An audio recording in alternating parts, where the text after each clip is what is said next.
It is such a great joy to introduce my dear friend, Rabbi Shoshana Meira Friedman. I first met Shoshana when we were both studying in Israel. And I remember just being dazzled by her, by the way that she had been working for justice and combining her fierce advocacy with loving humor in her work as a medical clown and in all of her wisdom. I remember being in classes and just being dazzled by her brilliant Torah and insights and thinking, I want to go wherever she is, which was Hebrew College, so I followed her here. And since then, I've been really overjoyed to get to watch her path evolve, because Shosh, your rabbinate has really followed an incredible trajectory of going where the world needs you and hearing God's call and following it.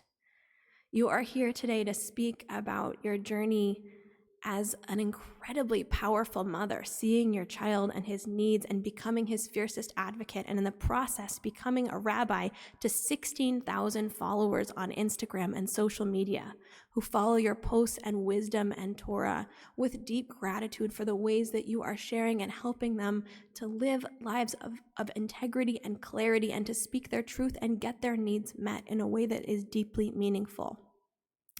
You are an activist and continue to be an activist for protecting the planet, for climate change, for Torah and wisdom in a powerful, powerful way.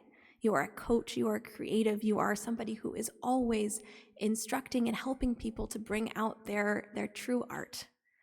And your work has been featured in so many places, from being a rabbi at Temple Sinai in Brookline to being a rabbi and teacher at Hebrew College to publishing in the New York Times and Tablet and WBUR's Cognoscenti. We are so grateful that you have taken the time to come share your Torah with us today and to teach us. And I want to just let you know we are going to be blessed with this incredibly fabulous talk now. And Rabbi Shoshana is also going to be doing a Q&A in the Benjamin Vestry during Kiddush. There'll be a separate food set up there, so head right away there to continue the conversation. Josh, we're so grateful to you for sharing these powerful words. Welcome.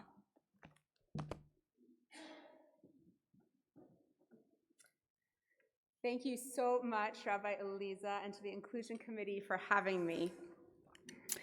This Shabbat, I'm going to share a personal story very different from the kinds of sermons I used to give when I worked in a congregation. And I want to be clear that it's my story. I assume that in this room there are autistic people and family members of autistic people who have their own experiences that will differ from mine. They are just as valid and just as important. We are a large and diverse community. 3 years ago, a neuropsychologist assessed our then 3-year-old son and called a few weeks later to tell us he was autistic. I was so relieved.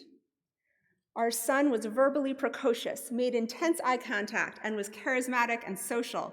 He also loved being read a wall calendar or a Hebrew-English dictionary at night as a bedtime story, struggled with transitions and had unpredictable, frequent meltdowns, ran in circles around his preschool classroom downstairs here at Temple Emanuel, seeking sensory input he wasn't getting. Bedtimes could take 2 manic hours.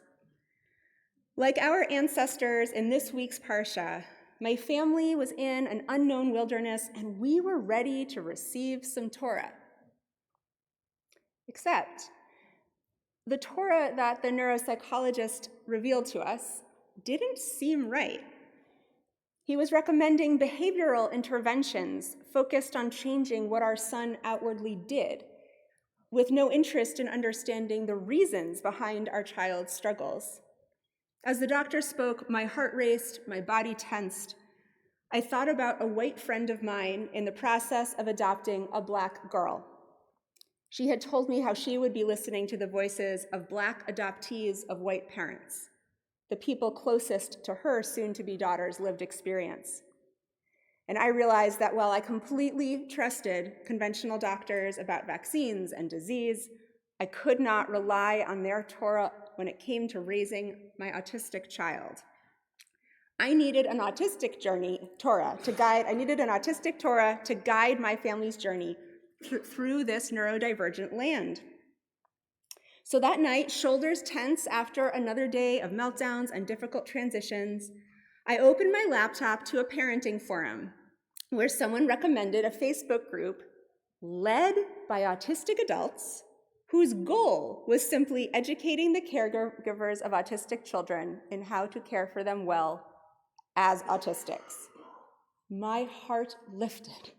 Why hadn't the doctor mentioned this? And so for the next month, I curled around my laptop every evening like a glowing fire in the Sinai desert, listening to stories and perspectives that widened the narrow views of autism I had been fed by the medical establishment and by media. I learned so much around this campfire. I learned that the underlying different information processing that defines autism does not lead to a few narrow autistic profiles of what you think of when you think, oh, the person's autistic. It actually leads to a diverse population of people who share categories of difference and disability in certain areas: social interaction, language and communication, repetition and routine, sensory processing, cognitive processing. Contrary to stereotypes, these differences and disabilities can be obvious to an outside observer, or they can be internalized, camouflaged, or intentionally or unconsciously masked. I learned around this campfire that most pediatricians, therapists, and highly trained psychologists are not trained in anything outside the stereotypical presentations of autism, despite decades of research that has expanded our understanding of this complex neurotype. I learned that autism is a dynamic disability, meaning that my son's support needs would very likely vary depending on the day, the month, his accumulated stress, the environment. I learned that there's a global autistic community that has been, for the last 2 decades, hard at work depathologizing autism. Not that it isn't hard to be autistic, not that it doesn't often co-occur with medical disorders, but that being autistic isn't something wrong or that needs fixing. It's a valid, though challenging, way of being human, a brain wiring that comes with different levels of disability depending on the person, but that always deserves accommodations because it's a disability, and respect. Most importantly, around this campfire, I learned that to be an ally to my autistic son, my goal should be to gift him with a positive autistic identity and explore autistic strategies that would help him regulate, communicate, and meet his basic needs and find delight in his life. I learned that to train him to act more neurotypically, especially at such a young age, would be training him to ignore the distress signals of his body, putting him at higher risk of abuse, depression, and addiction later in life.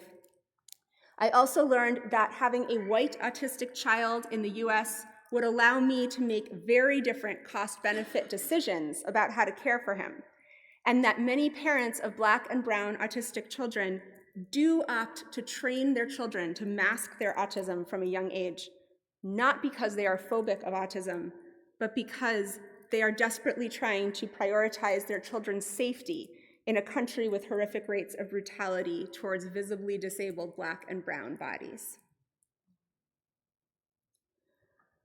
Applying the Torah that I learned around the campfire of my laptop, I began to take my child to a neurodivergent affirming occupational therapist. And that term, neurodivergent affirming, means we're not here to fix you or to make you more normal. We're here to explore and help you regulate in ways that work for your brain.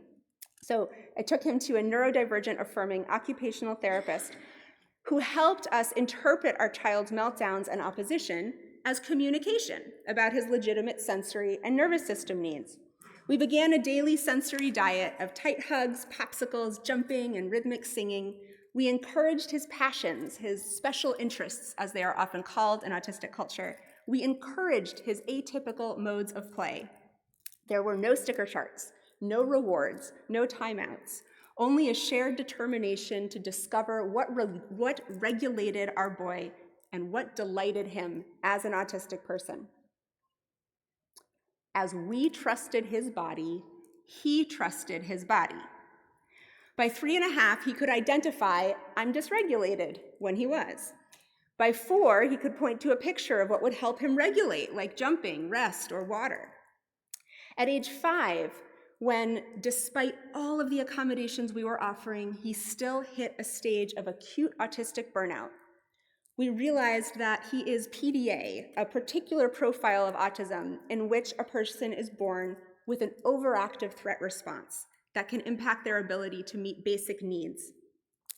After 5 years of not realizing this was his neurology, he, like so many other children with the same kind of brain, the accumulated stress led him to a near constant fight, flight, or freeze state in which he could not leave the house for almost a year, except for occasionally. Recognizing that we were privileged to be able to do so with minimal financial strain, we pulled our panicking child from school. I huddled around the laptop campfire again, this time to receive the specific Torah of PDA. We began what's called low-demand parenting. We dropped limits on screen time. We turned his bedroom into a sensory gym. We got him on an effective medication. Our whole little family embraced his special interest of Minecraft because we knew from our studies in autistic culture that his special interest would be the key to his healing and well-being. In essence, throughout it all, we refused to put the burden of change on our small child and his vulnerable nervous system.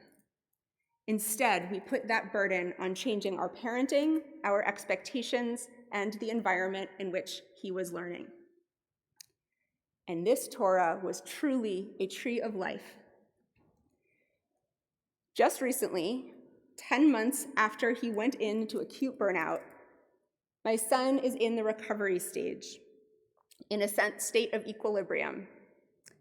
Only 6 years old, he is thriving, mastering skills that give him, an autistic person in America, a fantastic shot at a healthy, fulfilling, long life. These are skills I wish more adults in the world knew. He knows how to respect and communicate his limits. He knows how to learn and socialize, communicate, play, and self-regulate in ways that are native and healthy to his brain. He identifies easily as disabled, autistic, and proud. Growing up with autism so normalized in our home, he assumes many of his favorite YouTubers are autistic, the way my great-grandfather assumed all brilliant people must be Jews. I want to be clear, too, that my son needs a huge amount of one-on-one support from me and my husband. He will always be at high risk of burnout. This is how he is wired. The disability doesn't go away, nor does his needs for accommodations. But his struggles and his needs do not erase his pride in who and what he is, nor do they take away his ability to thrive within his limits. Pride, acceptance, challenge, and disability, and great joy can coexist. This is liberation. Now I want to tell you the other half of my story. What I didn't tell you just now is that when my son started occupational therapy, I loved every minute of it. As he played with his therapist, I rolled around on the gym mat, feeling the weight of my body press against the floor. I never wanted to leave when our time was up. At home, we collected fidget toys, more weighted blankets, a therapy swing. I realized I was using these things more than he was. Around this time, I began to work on some memoir writing, and as happens when I get interested in a project, I go all in. I was filled with urgent questions. Why had I always felt fundamentally different from other humans? How could I master whole bodies of knowledge with ease, get straight A's in school, but struggle to feed myself lunch? Where had my childhood belief come from that I had to save the world from environmental destruction? A belief so intense that it impacted my mental health for decades and impacted every career choice I had ever made. Finally, and let me tell you, I'm rather amused it took this long, I thought to ask myself if I might possibly be neurodivergent of some kind. My research led me to a list of traits common in autistic women without accompanying cognitive disability. I read this list with my mouth dropped open on December 8th, 2022. There I was on the screen. All-consuming passions, feeling alien among humans, a fantasy of saving the world to make sense of unusual gifts and a pervasive sense of difference. Overwhelming empathy, overwhelming sensory stimulation, social anxiety, digestive issues, preference for teacher over peers, info dumping, synesthesia. This list was not a diagnostic tool, but I had 160 out of 180 traits, very obviously. I confirmed what in the autistic community is called self-diagnosis through taking more online tests, through reading accounts from other late diagnosed autistic women with similar profiles. And about 8 months later, I got a coveted clinical diagnosis from a center that specializes in assessing adult autistic women. By the time I learned this fundamental truth about myself, I was 40 years old. I had spent my life being an award-winning straight-A student, educator, and rabbi. I had excelled, if I say so myself, in every job I had ever had. I took great pride in my creative projects and my passion to make a difference in the world. There was so much joy and love and friendship and family in my life.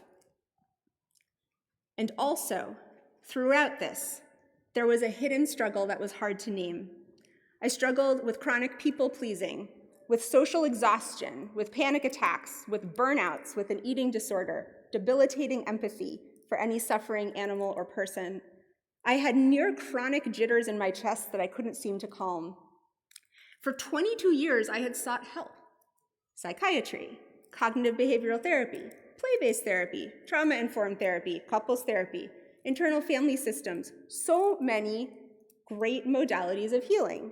And along the way, I had collected diagnoses like stones in my pocket: generalized anxiety disorder, major depressive disorder, panic disorder, complex PTSD. In therapy sessions, I was articulate and insightful, but it often felt like a performance. Not to mention, I was always jittery and exhausted after an hour of sitting face-to-face with the therapist. I never understood why therapy wasn't working better. Now I knew.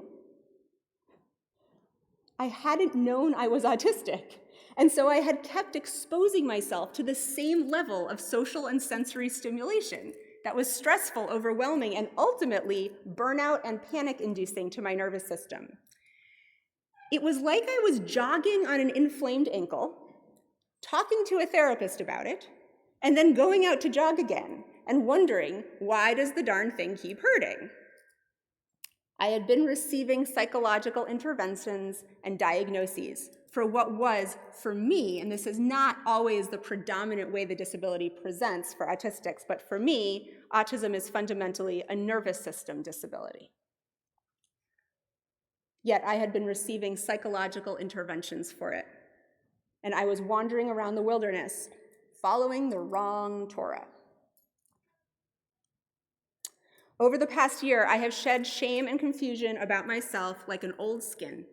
I have grown a beautiful, proud autistic identity. The autistic strategies I learned from other autistics and from my son's occupational therapy have done more for my well-being in 1 year than 22 years of therapy ever did, combined. They include a positive autistic identity and acceptance of my disability, connecting to autistic communities, organizing my life around my special interests, letting myself hyper-focus, go into a monotroping state without any shame or confusion as to why it's happening, access to soothing sensory stimulation and supports for when the lights are too bright, lots of sleep and rest, accommodations for communicating and socializing, respecting my routines instead of trying to push myself out of them, and respect for my nervous system limits without shame. All of this, it must be said, is made infinitely easier by the economic and white privilege that I have. And there are so many autistics who know what they need to do for themselves and do not have the privilege or flexibility to do it. My joy and massive relief in my autistic identity doesn't erase my struggles, nor am I equating what's hard for me with what's hard for autistics who are more disabled than I am. I am simply celebrating. I know who I am now.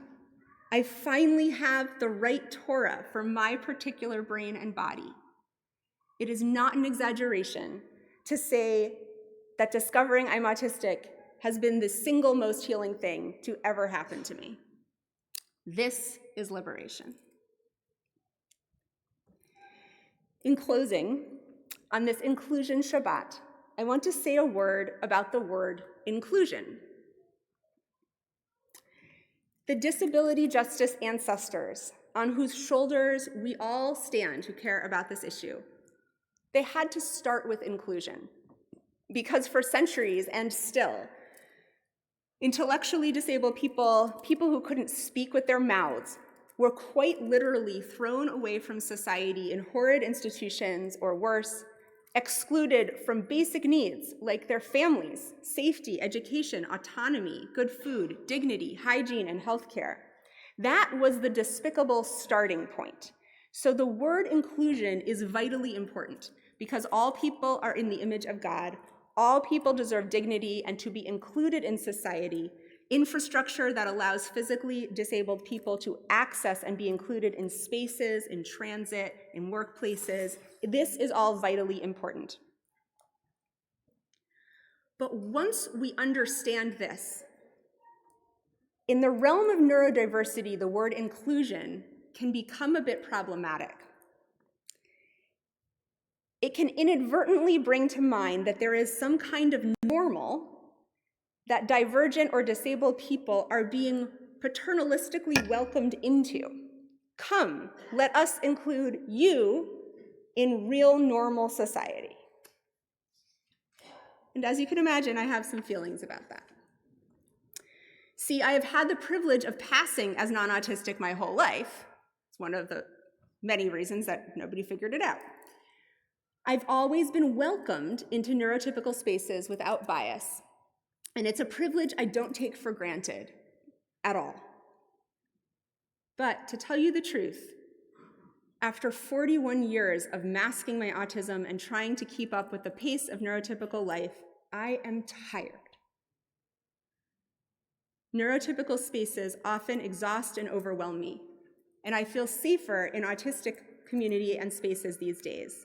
In my home, in my online autistic communities, in the homes of friends who are really making it a safe and warm, comfortable place for me. I want access to what I need to live well, and for the record, I love the term accessibility. But inclusion in what passes for normal isn't really my goal. And I'm not saying it can't be yours. As another example of this, before he burnt out, my son attended an inclusion classroom in the Boston Public Schools. But folks, it was actually just a regular classroom that had a few neurodivergent kids in it. The school didn't change the classroom, the school day, the learning modalities, the schedule to make it a healthy place for neurodivergent brains and bodies, nor did they make any effort for inclusion to go both ways. They never included neurotypical children in autistic modes of play and learning and communicating. Instead, they spent most of their energy trying to get these young autistic kids to conform to their neurotypical school norms. I'm not knocking the idea of inclusion classrooms. I support the concept. But inclusion of neurodivergent people without social transformation around us just puts the burden of change right back on us and our vulnerable nervous systems. For autistics, it can cause shame and very, very real damage. In my son's case, inclusion led to a severe mental health crisis called PDA burnout by the age of 5. In my case, my first real burnout was around the age of 20, but essentially the same thing happened. What if our goal wasn't inclusion, but social transformation? After all, we live in a society sick with speed and transient attention. Our normative culture is trampling all of our nervous systems, not just the nervous systems of me and my neurodivergent kin. It's not serving most of us well at all. So I'd like to try this on this Shabbat in closing. I want to include you, regardless of your personal connection to autism, in the liberatory aspects of my autistic culture. I want to include you, to welcome you into the slower pace of life that most autistic people need. I want to welcome you, include you, in having access to pleasurable sensory experiences, cozy spaces to rest throughout the day, to the courage to say no instead of accepting an invitation that would stress you out. I want to include you in the practice of respecting your brain and body's unique needs and limits as non-negotiable.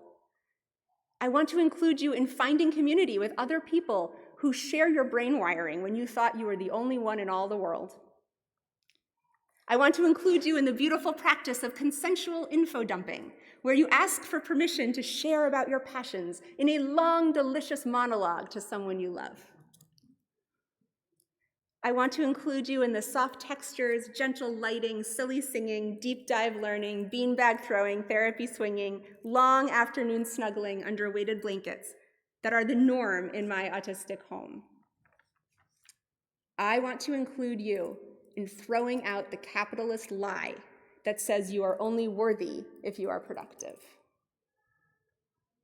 I want to include you in the way my particular autistic brain pays exquisite attention to natural beauty, feels the personhood of every plant and animal, dives deep into every passion that comes my way, and teaches it forward.